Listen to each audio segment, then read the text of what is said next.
Can you tell us a little bit about what happened with Troy Davis and how that influenced you? Yeah, so Troy Davis was a black man executed in Georgia on September 21st, 2011. And leading up to his execution, hundreds of thousands of people around the world were protesting against his execution, including a handful of retired wardens and directors of corrections. And so at the time, I knew nothing about the prison system. I never thought twice about capital punishment, but the protests were so kind of potent, and it really kind of galvanized me politically. And so the morning after Troy Davis was executed, I was feeling frustration and anger and sadness. And I went back to a letter that the retired wardens and directors of corrections had written to the governor, urging him to grant Troy clemency. And that letter spoke to not just Troy's potential innocence, but the emotional and psychological consequences that killing Troy would have on the prison staff sanctioned to do so. So as I was feeling all of these emotions, I just kept thinking, what must it be like for your livelihood to be tied to the taking of human life? And that was really the seed that sparked clemency. And one of the things I found fascinating, because I think if you look at mainstream media, when you see prison shows, wardens tend to be white, they tend to be male, but that's actually not the case, is it?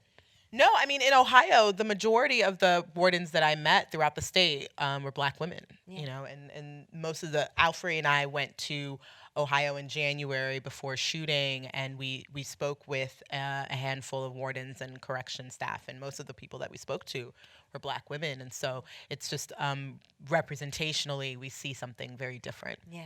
Aldis, I want to talk about the scene that I believe you shot 5 days into. It was 17 days total for this 17 day shoot, yes. Yeah. For the entire Let's film. just take a minute for that. Thank you.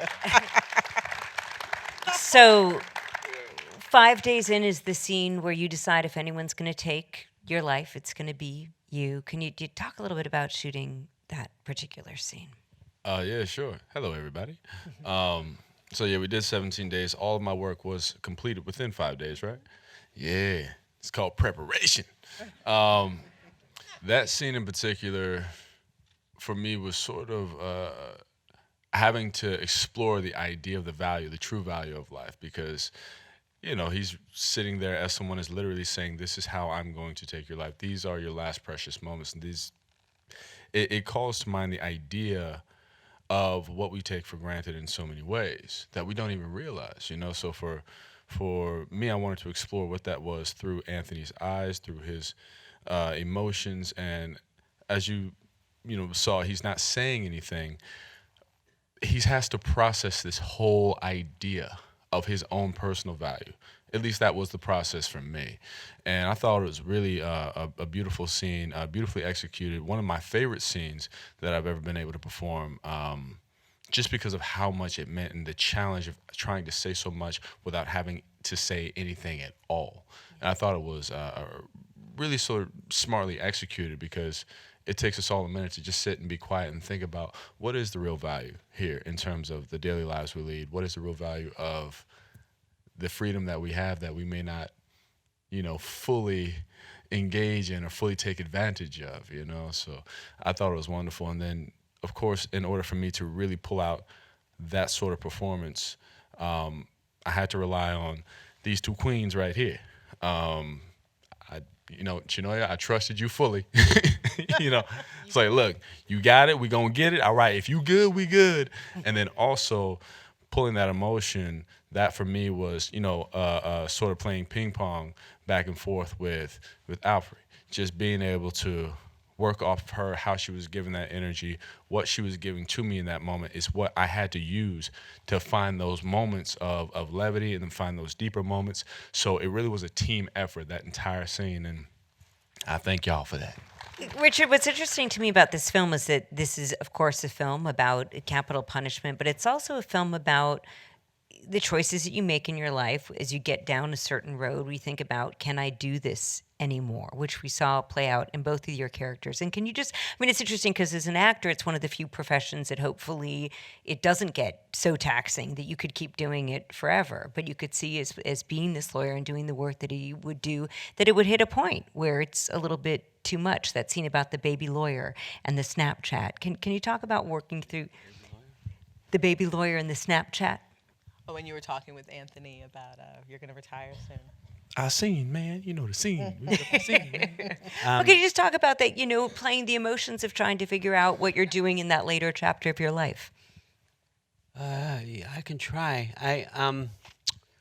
The thing that was interesting about this character was, as I think about it now, is his own kind of death.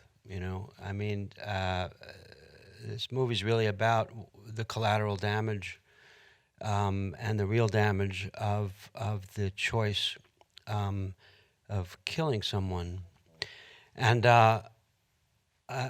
this character, I'm fascinated with people who devote their lives, in this case,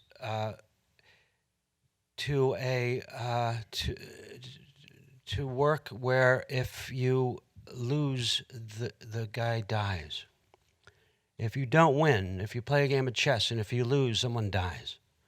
That's a tough life. And I looked at him like he was already kind of dying from just doing this. And I remember that scene we shot at the bar, and I can barely look at Alfre, and I noticed that she probably needed some kind of connection, or at least that's what I felt, and I just couldn't. You know what I mean? It was a disdain for her because she represented my life. You know what I mean?